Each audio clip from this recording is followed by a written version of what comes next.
Alright, let's get into this. Major news out of North America. Mexico has just extradited 26 top cartel leaders to the United States in a move that's shaking up both sides of the border. Yeah, you heard that right. 26. And this isn't just some routine operation either.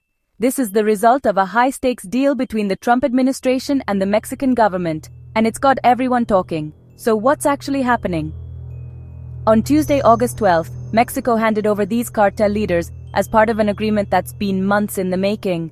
We're talking about some seriously big names here, like Abigail Gonzalez Valencia, who runs with the infamous Los Quines cartel, closely linked to the Jalisco New Generation cartel, or CJN. That's one of the most powerful criminal organizations in the world right now. Then there's Roberto Salazar, who's been accused of being behind the killing of a Los Angeles sheriff's deputy way back in 2008. These guys have been on the most wanted lists for years, and now they're facing US justice, not just Mexican courts. So why is this happening now? Well, here's where it gets interesting. The US wanted these extraditions, but Mexico had one big condition: no death penalty for any of the 26. The US Justice Department agreed, and once they did, the green light was given. Attorney General Pam Bondi put it like this: "Today is the latest example of the Trump administration's historic efforts to dismantle cartels and foreign terrorist organizations. Under this Department of Justice, they will face severe consequences for their crimes against this country."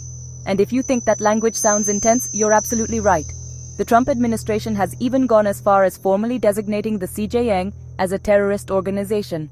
That's a huge deal, because it opens up a whole new level of US response, including reportedly military force if they feel it's necessary.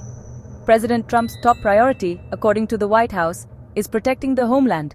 That's why he's taken these bold steps, slapping the terrorist label not just on cartels, but also on several gangs.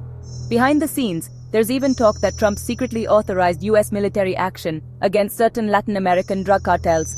That's next-level stuff. On the Mexican side, President Claudia Sheinbaum is making waves of her own. She's been way more aggressive in targeting cartels than her predecessor, but she's also drawing a firm line. She said, "We cooperate, we collaborate, but there is not going to be an invasion. It's off the table. Absolutely off the table." So, no US troops storming across the border, but plenty of cooperation. At least for now. There's a political and economic backdrop to all of this too. Trump was threatening some pretty heavy tariffs on Mexican goods, up to 25%, with a separate 30% tariff postponed for 90 days while negotiations play out. So, yeah, there's a lot of pressure on both sides to make something happen. And just for context, this isn't the first time this year Mexico has sent big names to the US. Back in February, they extradited 29 cartel leaders, including Rafael Caro Quintero, the guy behind the infamous 1985 murder of a DEA agent. So bottom line, this is a major moment in the fight against organized crime. And it's not just about law enforcement. It's about diplomacy, economics, and even national security. I'll be following this story as it develops. But let me know what you think in the comments.